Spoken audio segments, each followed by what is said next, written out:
Talk series. I'm Atisha Shantakumar, and I will be your moderator for today's session. It's my pleasure to introduce today's guest speaker, a true visionary in the tech and business space, Mr. Hasith Yaggahavita. Mr. Yaggahavita is the CEO of 99X, a company that has set a high standard for software development in Sri Lanka. With over 20 years of experience, he has transformed the company into a prominent leader in the software industry, shaping the digital landscape. In addition to his role at 99X, Mr. Yaggahavita is the founder of Igniter Space, an organization that fosters innovation and entrepreneurship. He also serves on the boards of several other organizations, contributing to the growth of Sri Lanka's tech ecosystem. Today, Mr. Yaggahavita will share his journey, insights, and perspectives on leadership, technology, and what it takes to thrive in a fast-paced, ever-evolving industry. To officially begin today's session, I'd like to invite IEEE Let's Talk Public Visibility Vice Chair Nuwannadun Kalhara to deliver the welcome address. Over to you, Kalhara. Good evening, everyone. It's an absolute honor and privilege to welcome you all to the 7th session of the Road to Ignite Leadership Talk series, which is organized by IEEE Let's Talk. The Let's Talk is a national project, goes under IEEE Young Professionals Sri Lanka, which is mainly focused on development of soft skills. Under soft skills, we identify leadership as one of the most important qualities for young professionals to develop. The Road to Ignite Leadership Talk series is a platform dedicated to fostering leadership. Through these sessions, we aim to empower individuals to challenge their limits, embrace new perspectives, and drive meaningful change. For today's session, we are honored to welcome Mr. Hasith Yaggahavita, the CEO of 99X and the founder of Igniter Space. Sir, your remarkable journey as an innovator and a leader has been truly inspiring, and we are grateful for this opportunity to learn from your experiences. Along with that, a special welcome all goes out to all the executive committee members, volunteers, and participants who have joined with us today. With that, let's dive into an inspiring and insightful session. Stay engaged, ask questions, and make the most of this valuable opportunity. Now, let me hand over this session to our moderator, Atisha, to continue. Thank you. Thank you, Kalhara. Now, let's warmly welcome Mr. Hasith Yaggahavita to share his insights with us. Over to you, sir. Thanks, Atisha, for the introduction. And Kalhara, if you are in a position to switch on your cameras, please do. It's a lot of times much better to talk to an audience when you see people. But if you're not in a position, that's fine. Let me share my screen.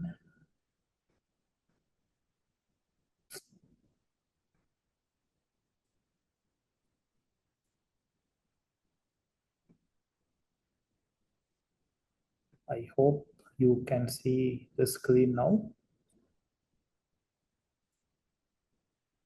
Yeah? Yes, sir. Cool. Let me also open the chat window. Please feel free to send any questions if you have, or comments, or respond to questions if I ask anything alongside the presentation. I'd like to make it as much as interactive as possible. So I decided that I would name this presentation, Let's Start Planning Your Story of Success. I know it's about leadership, it's about igniting leadership, but we will talk about that during this presentation. A lot of times when you get started your career, it's common that we all feel a little lost because there's so much happening in the world, and there's so much of opportunities, so many risks. and there are so many paths to take, and sometimes you don't know which path you should take to make yourself successful. And I was like you 20 years ago. This is 2001 when I was in the university. So what I'll do today is share some of the things I learned about making your life a success, and see if I can, if any of that would help you in making your life a success. So I'll share basically 3 stories. But before I get to that, I'd like to ask you, what does success mean to you? Feel free to send me chat messages or share messages in the group chat. So out of this, what does it mean? Right? Because success means differently for different people. Is it relationships we have? Is it the social impact? Is that the financial independence? Or is that meaningful work? So what does success mean to you? Would you be able to send me, if anything, like it doesn't need to be any of these, but if there's anything else which defines success for you, just feel free to type that in. But in my life, I have defined success as my limitless ability to do things which keeps me happy. And that basically requires quite a lot of things, actually. That means I'm able to do what I think as I should do, or what I prefer doing at any point of my life. If I can get there, then I define that as my success criteria. How do I get to a situation where I have the limitless ability to do what keeps me happy?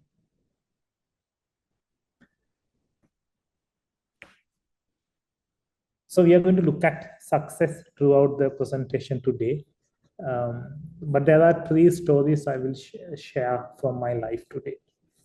One is my quest to find my passion or the purpose, and how did I plan for my financial success, and also how do I keep myself happy or content. If you recall the previous slide, this has most of it captured in some ways. For me to have the limitless ability, then I need to have financial success, of course. And also I need to do something meaningful in my life, or social impact, meaningful work. And I need to have some type of a spiritual bliss to keep myself happy or content. So in these 3 stories, I'll first tell you about my quest to find my passion. I think the world now knows I'm involved with technology. I'm running a tech business as a CEO. But when I started my career, or at least when I was in the university, I didn't know where I would end up at. There's a famous story about how I got selected to do IT or software engineering at the university. After the first year, we had to do a field selection. I think that might be common for some of you. And there was a form to fill. And my colleague at the boarding place, he came to me with 2 forms and said, we need to fill this. We need to pick which field we would like to go to. And I asked, which field are you going to? he said, I'm going to put computer engineering as my first choice. And I said, okay, why don't you fill my one as well? So we both filled first choice as computer engineering, and that made me to have a career in computer engineering. It could have been anything else. It could have been civil engineering at that time. But then when you talk about the theory of what to do, I think you all probably know this Ikigai sheet where it says you need to find something which you love doing, and that thing you should be also good at, and that world should also need it, and people should be prepared to pay for it. Right? So there are 4 things people say for you to find your passion or to find your purpose. There are 4 things that has to come into place. But my life experience says otherwise. Doesn't matter how good this as a theory, I would say it's very difficult for someone to really, at an early stage of your life, to say, here's where my passion is, or what am I good at? What do I like or love doing? If I ask you, what do you love doing? Think about it for a second. What is your passion? If I say, okay, follow your passion, now onwards, some of you will have to play video games for the rest of the life, right? Or keep watching Netflix movies for the rest of the life, because those are the things we sometimes love doing, like doing. So there's an issue in following your passion. My advice to you is stop searching for passion and find a path where you can contribute. Just keep contributing. It doesn't matter if you have the passion or not. If you find a path where you can contribute positively to something, be obsessed with it. Why am I saying this? Think about playing a musical instrument, a guitar. For you to have any passion to play a guitar, you need to be good at it. If you had actually put enough time in practicing, mastering that, even if you don't have a passion, what's going to happen is everybody is going to invite you to their parties, and everybody is going to ask you to play the guitar. And when that happens, when recognition comes, that builds passion. It's same for anything else as well. Think about sport. I can actually be extremely passionate on basketball. However, if I am not able to actually, I might think I'm passionate, right? But if I'm passionate in playing basketball, but if I'm not that good, if I'm terrible at playing basketball, what happens is nobody would actually pick me to their teams. So I will lose my passion. So that is where, rather than looking for the passion, if you are able to contribute, let's say for the football team or the basketball team, if you are able to contribute, if you keep contributing, and then it will build your skills. And skills and passion, they are proportionate. So if you grow in your skills, usually you start building a passion also. So my advice to you is, do not worry too much about what am I passionate in. Instead, ask a question, where can I contribute? and start contributing. More you contribute, more you gain skills, more you gain recognition, and you will end up building a passion. And that is exactly what has happened to me in my life. Even though I did not probably have much of a passion to IT or technology, the reason was I came from Bandar, a very rural area where we haven't really had any computers at our school. So there was no real way of me building passion. However, once I picked the path to be in, then I started contributing with my full capacity, total capacity.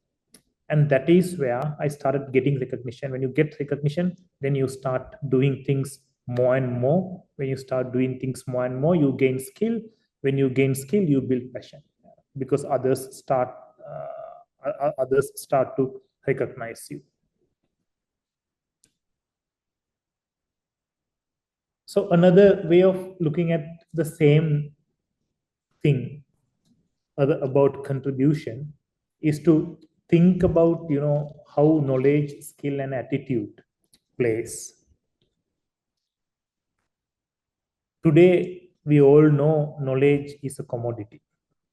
There's no reason why somebody should hold knowledge in your head, because knowledge is available for everyone who has an internet connection.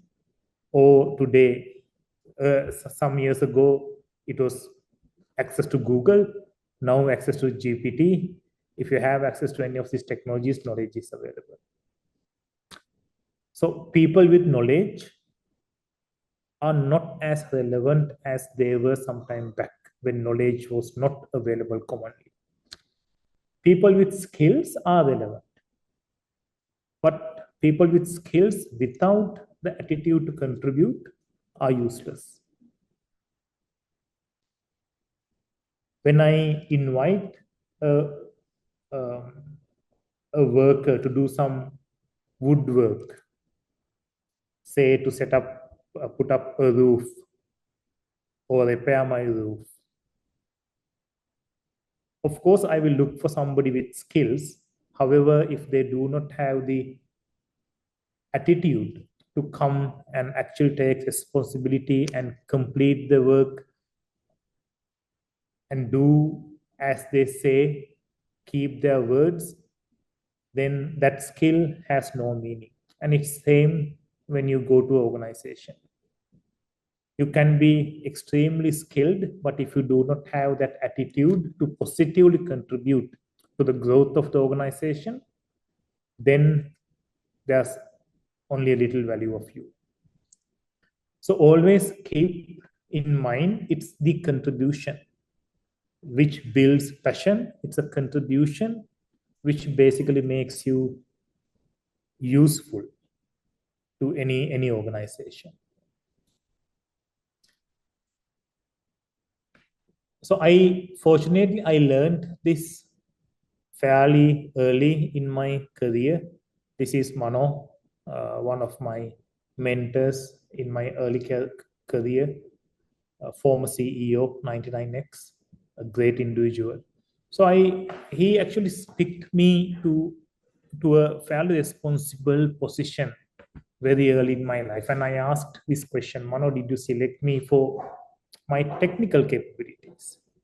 And his answer was spontaneous. He actually said, I can buy any number of techies, but I picked you because you had the attitude to contribute to the organization. And that was a reason. So this was a golden advice I got very early in my career. I'm leaving it with you because sometimes we think it's a skill or the knowledge which takes us, but it's actually in your professional careers, what would take you is your attitude to contribute wherever you are. It doesn't matter where you are, or it doesn't matter what type of work you are doing. You need to ensure that your work has a meaningful outcome.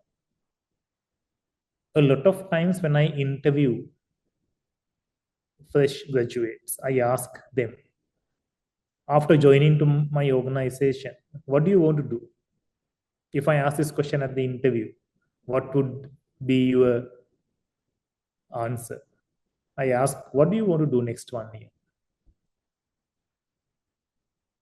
To date, I haven't heard from any fresh graduate any other answer other than saying, I want to learn XYZ technology. That's why I'm joining. And then when I ask, if you want to join, why should we hire? If you want to learn, why should we hire you and pay a salary? You can, of course, go back to the university or somewhere else and learn. We are hiring you because we want you to contribute. So that is something for you to keep in your mind, because as I said earlier, sometimes knowledge itself is not a differentiator anymore. So that's about how I found my passion. In short, the passion is not something you can find out of thin air. You need to first start doing contributions. And when you do contributions, there will be things which connects. And those things will actually give you recognition, give you skills, so that you can be passionate about what you are doing. This is where Steve Jobs, if you can remember his famous saying, you can't connect dots looking forward. You can only connect them by looking backwards. You need to believe that dots will connect at a point of time and keep moving. Meaning, if you actually do make contributions, those dots of contribution will connect and create a path for you. But that connection you can only do by looking backward, not by looking forward. So that is what Steve Jobs said. So the second one about success. First one was about my professional path, career, passion. And the second one is about how do you plan for financial success? I included this topic because I see most of the youth today have no idea about this. How do you plan for financial success? Because if you don't plan for financial success, it's very unlikely somebody would get to the financial success. So just think about our lives. So we were born sometime back, and then probably some of you had the first job or about to get the first job. And at a point of time, we might have end of life. So if I'm just putting 85, it could be 95, 100 or 200, I don't know. But at a point of time, there's something called financial independence. If you haven't read this book, Rich Dad, Poor Dad, it talks a lot about financial independence.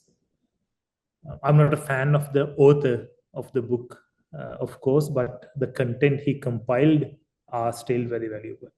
So if you haven't read Rich Dad, Poor Dad, it's a must read for all of you. So let's do some calculations on financial success. I actually did a presentation sometime back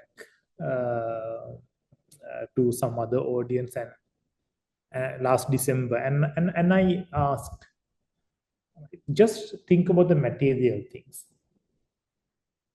What would you like to have in 20 years from now? Would you like to have the ability? I'm saying the ability. I'm not saying for you to buy. Would you like to have the ability to buy the best car and the best apartment in town in 20 years from now? If you just, I mean, very, very simple thing, right? I'm not really measuring financial success or success financially or financial success with cars and apartments. But I'm just, right, for the for the sake of understanding. If you are passionate, or if you think, right, if you think you should have the ability to buy the state-of-art car and apartment in 20-25 years from now, I just looked at the prices. This was in December. I don't know if this has changed lately. So some of these state-of-art cars could cost you 150 million. Some of the apartments, Cinema Life, I think this one penthouse could cost you 450 million.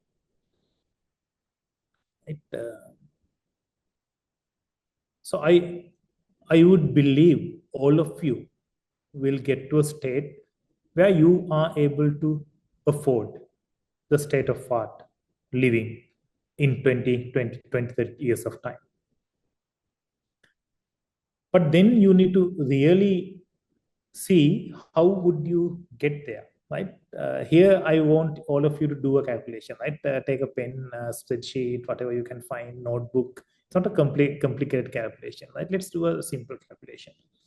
So if you just say, right, in 30 years of 25 years from now, I need to have the ability to afford, not to buy, right? Afford. If I want, I should be having the ability to afford the state-of-art living. And that basically would demand around 600 million just to afford the car and the house or the apartment. And financial independence means once you get to the financial independence, you should be able to live for the rest of the life without further working. It doesn't mean that you will stop working, but you will have the ability. Once you get to the financial independence, you will have the ability to live with what you had gained at that point of time. Use that money for the rest of the life. How many of you have done a calculation like this? What would that mean? Right? How much do I need to have? And when would I be financially independent? Has any one of you done a calculation like that? Please send me a chat message if you have done this calculation ever in your life. If you haven't, let's do it now. So your numbers might be different, right? Your numbers might not be so modest as me. You might say, no, it's 10 times this, right? I need 6 billion to afford my luxuries and 6 billion for the rest of my years, right? So in my calculations, it comes like this. And then you need to ask, how am I going to get there? Am I going to save money? Am I going to invest? So let's say you make the decision that you are going to save money. And then you need to say, okay, if I'm going to save money, I need to have some income monthly. What would be my average income? Let's forget about inflation and all of the complexities, right? Just put the average income, let's say 1 million, right? Or 2 million. It could be 10 million, right? Per month. Monthly average income you expect for the next 25 years until you become financially independent. And then you need to afford your living, and then you will save, let's say 50%, 75%, 25%, whichever the percentage. And this basically gives us a very quick calculation to see how many months do I need to work for me to get to this. Yeah, you are following me? Yes? No? This is math. No, this math can't be too advanced for any of you. So if we just look at my numbers, for me to get to 600 million to afford the luxury, 600 million to have a saving for the rest of the life. And if I am saving 50% of my salary with 1 million a month salary, I need to work for the rest of 200 years before I get to the financial independence. Why I'm saying you to do this calculation is for you to understand the life is not easy. So if the life is easy, everybody would make it. But there are only few people who make a decision that you are going to fight for it. It doesn't matter if you make the decision to fight for it. You can, of course, say, no, I don't want to. I'm content with what I have. And I really respect individuals like that. You don't need to fight for financial success. You can say, no, I'm fine with as I am. But make that decision consciously. Otherwise, what happens is, as and when you go through your life, you are going to realize your dreams are far away from the reality, and that makes you unhappy.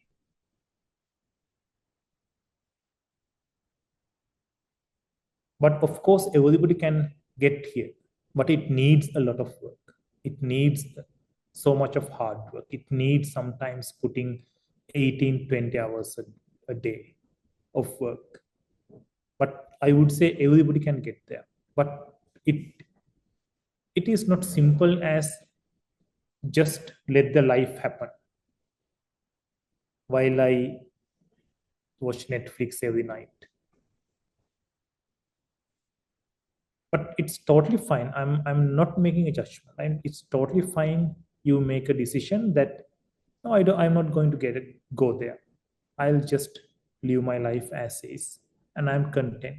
But make that decision now, because in 10 years' time, it might be too late for you to reflect and make that decision. Earlier you make that decision, you will live your life the way you want. So for whichever the life pattern you pick, I think you also need to understand the power of building assets. The difference between an asset and a job is, job gives you salary month on month, but if you don't work, jobs do not give money month on month. You need to work at a job for you to get compensated month on month. But imagine you have some sort of passive assets. Passive assets could be rental income, it could be stock portfolio, it could be some land you had bought. If you have some passive assets, the good thing is passive assets will actually start giving you compensation with or without you actually working on them. So there are two life plans I had seen throughout last 20 years.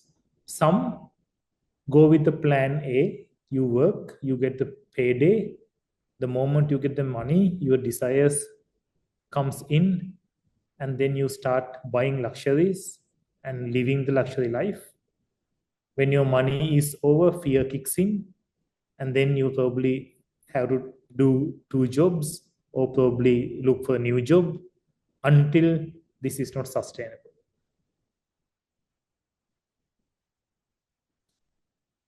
So this one, if you read the Rich Dad Poor Dad, this plan is called working for money. And then there's a different way of doing things.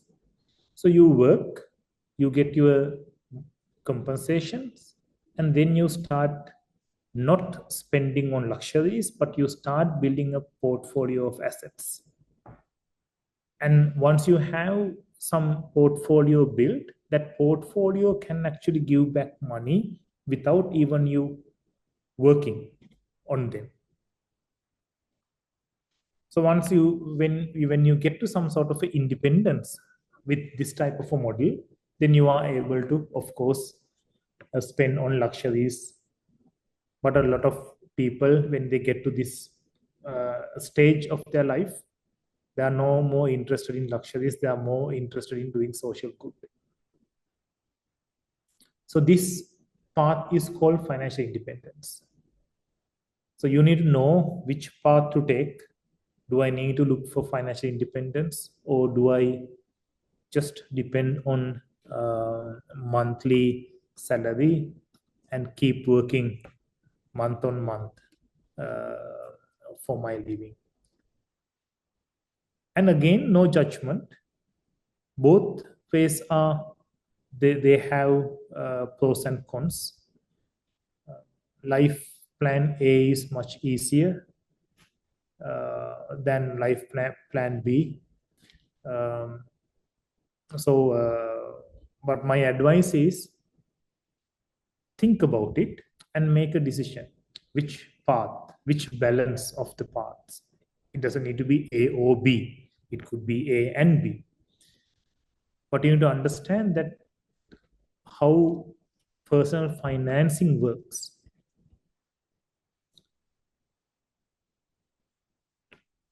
So that's the second story. The last story is about how do I keep myself content and happy? Because a lot of things happen in your life. Things are very dynamic, especially if you're selecting a dynamic hard path. You also need to have some way of keeping yourself content. So I want you to take a look at these two videos. One video is about a journey. Another video is about a dance.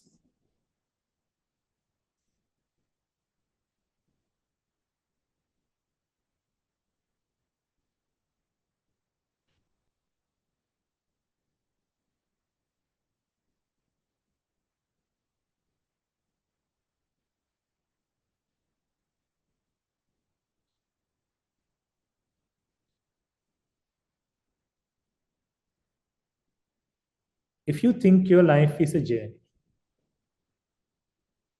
your life is going to be like what you see on your left video. Because in a journey, you think you will actually be happy and content and you are done when you reach to the end of the journey. You are looking forward to the end of the journey. But dance is very different. In a dance, you're not dancing to end the dance. But in a journey, you are starting the journey to end the journey. So there's a very different ways of looking at life. Which path is more fun, more enjoyable? Is that the path where we think we will only enjoy at the end of the journey? Or the path where we think we will keep enjoying every moment? So if you take the path A, where you think life is a journey, when you are done and thinking of enjoying the life, you might actually be like this. So my advice here is always think of the life as a dance. So it doesn't matter what type of hardships that life is bringing. It doesn't matter if you are actually overworking, if you are having a time where you have financial burdens. It doesn't matter. You just need to say that is life, and it's like a dance. I'm not looking for the end of this journey. I'm enjoying every moment of this journey. It's a mindset change. So if you change your mindset like that, then you can actually keep yourself happy and content no matter what's happening around you.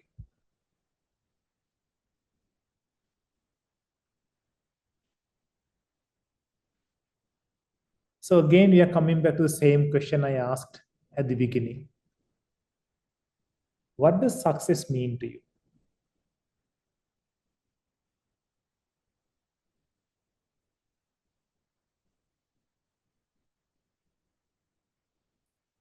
So my advice is for all of you to think about it. Write it down. And also think about the other things I mentioned. Think about how we look at our life.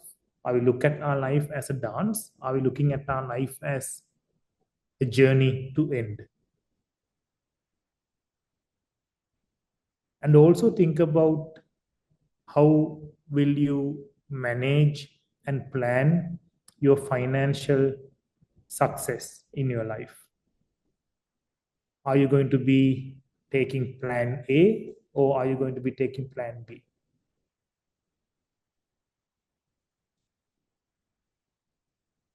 And also think about how are you going to find your passion and the purpose? Are you going to wait until from somewhere passion and purpose comes to you?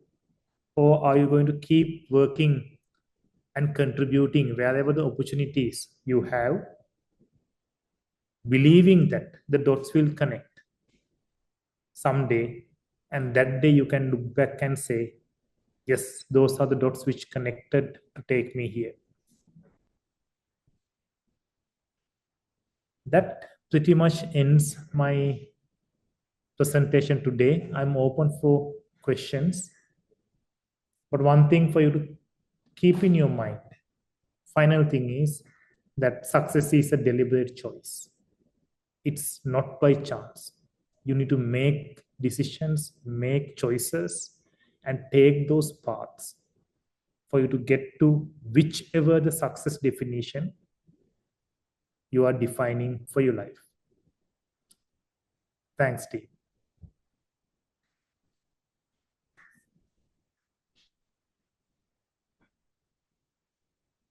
We have 10 minutes.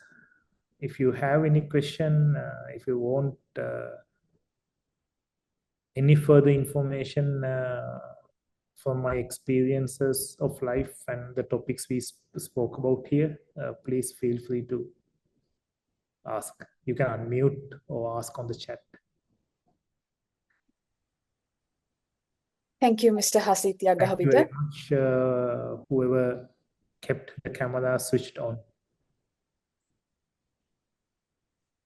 Thank you, Mr. Hasith Yaggahavita, for sharing such invaluable insights with us today. Your journey and expertise have truly left us inspired. We now open the floor for the Q&A segment. Please feel free to drop your questions in the chat or unmute yourself to ask directly. This is your chance to engage with our speaker, so don't hesitate.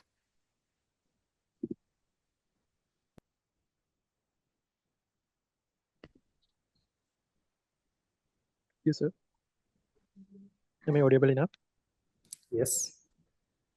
Sir, when I thinking about my passion, I really feel I want to do many things in my life. It means when I have a fixed dream in my life, after that, I think I want to do this one and so many things. So is it okay, or else I want to keep only one dream for my life? It's a fairly difficult question to answer. The reason is if you don't do many things, then probably you will also not find where you can contribute at your best. So you actually have to do several things also. However, if you have a scattered focus on 100 things, you are not going to be good enough as somebody is having 100% focus on a single thing. Right? So you need to find that balance. So there are certain things I set for my life as rules. One of the rule I lived religiously was to say, I will only have a single active income. I will only have a single active income in my life. That active income means a sort of a income where the income depends on the amount of time I spend on. That like a job. Right? But I could have any number of passive incomes, but I will only have a single active income at a time. That means I am unable to charge for my time other than on a single thing. So this, due to this reason, like I did lecturing, where lecturing pays me, but I always return the check to the university itself and said, I'm not going to take the money. I'll do the lecturing for free because I don't want lecturing to be another income for me. The reason is this. If you, this is one example to your question, right? Where you balance these things out, right? Just take it as a single example. The reason why I did that was I knew that my time is limited. In the sense, I only have 24 hours. So if I am to build my financial success based on only on the hours I work, that means for me to double my income, I will have to do 2 shifts. For me to have 3 times of my income, I will have to do 3 shifts. One shift is 8 hours. If I do 3 shifts, my 24 hours are gone. And there's no other way I can increase my income. And I knew that it was a limitation. So I said very early in my career, I will only work for one job, and any other income I'm not going to take because it can become a distraction. Because I could be good in so many things, in selling my hours and making money. I never did freelancing, never ever did freelancing. I never ever charged for my hours other than at my job. And that has given me enough time to focus on my job. And also it has given me a lot of time for me to do things which I'm passionate about, not be having a commitment, not having a pressure of making money out of it. And that has helped me. I don't know if I answered fully your question, but you need to find a balance. For that, sometimes it's better for you to set rules and say, here are my rules of the game, and I'm not going to compromise them. Yes, sir. Thank you, sir. It's a very good question. It's a very difficult question to answer also.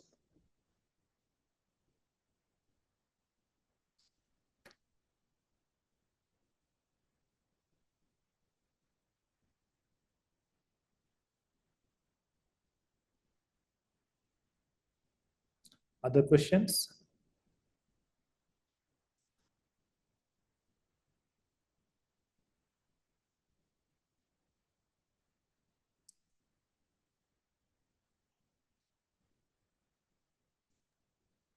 So we have another question in our chat box. Sir, can you describe a moment in your leadership journey when you felt completely out of your comfort zone, and how did you overcome it? That was pretty much describing that sentence is describing 20 years of my life at my job. I was always out of the comfort zone, and I said that is how I want to live my life. I am one of the people who probably had ran pretty much every department in the organization. I not only ran technology department, I ran HR department as I started the social media marketing department. I started the process department. I started the UX department within 9 next week, and started providing leadership in many of these different departments.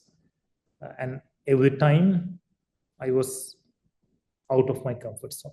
And I believe that is the only way for you to grow and have meaningful challenges in your life. So for me, I'm setting myself to just be, out of the comfort zone all the time.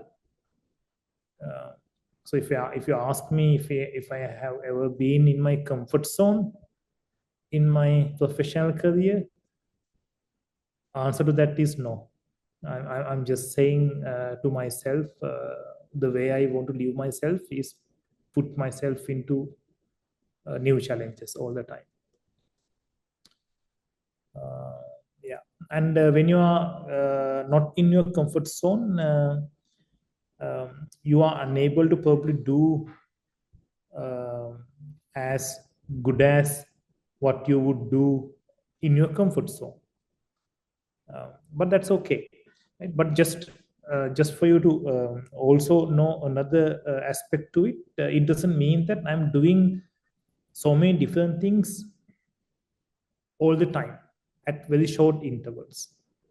Usually, if I get into a particular zone, I ensure that I stay there for 2 years. 2 years is sort of my time limit. So if I'm running marketing in the organization, I would like to stay there for 2 years.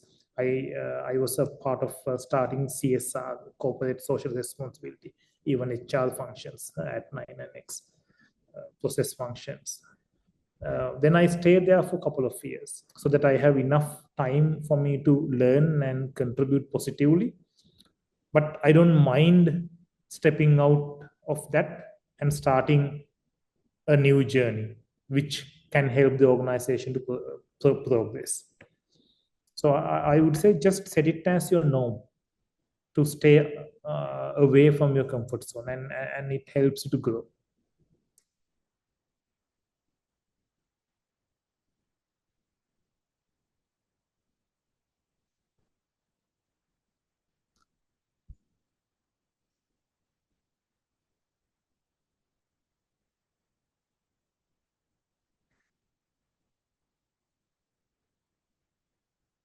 We have 1 more minute. If somebody has a question, it will be could be the last question.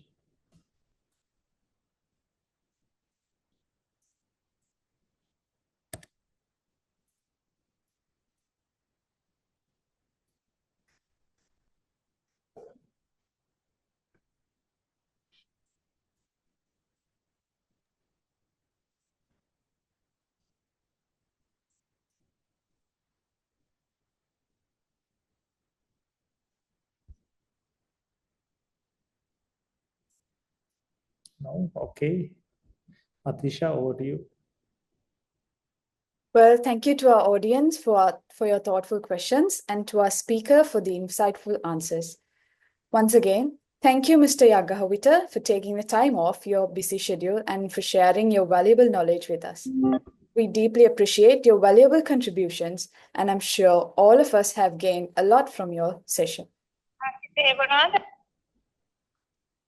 To show our gratitude, now we are delighted to present you with a small token of appreciation.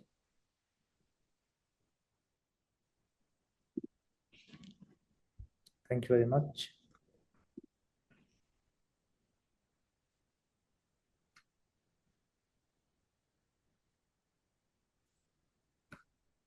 Thank you.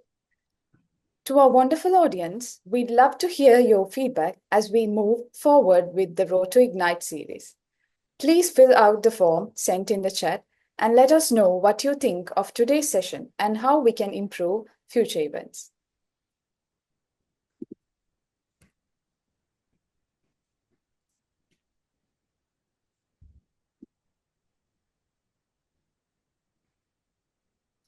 Now, to officially conclude today's session, I invite IEEE Let's Talk Program Vice Chair, Vayoni Gamage, to deliver the vote of thanks. Vayoni, over to you.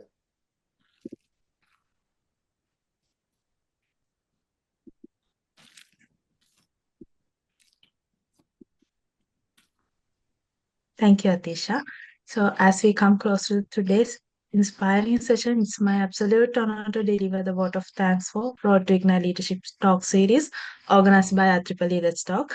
So first and foremost, a heartfelt thank to our esteemed guest speaker, Mr. Hasith Yaggahavita, for sharing an insightful session today.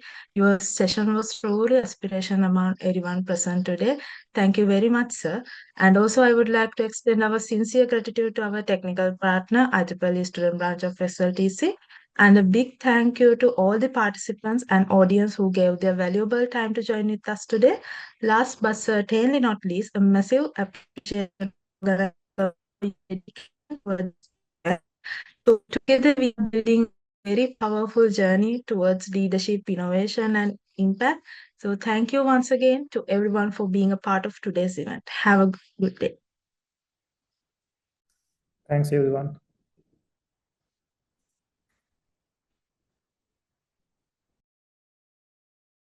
Before we conclude, I'd like to ask everyone to turn on their cameras for a group photo to capture this special moment. Thank you. Stay tuned for the YouTube recording of today's session and stay connected as we continue with yet another distinguished leader next month. And with that, we wrap up yet another inspiring session of the Road to Ignite Leadership Talk series. We hope you found today's session both valuable and energizing. Let us keep the flames of leadership ignited as we continue to push boundaries, grow together, and strive for excellence. Thank you once again and have a wonderful night ahead.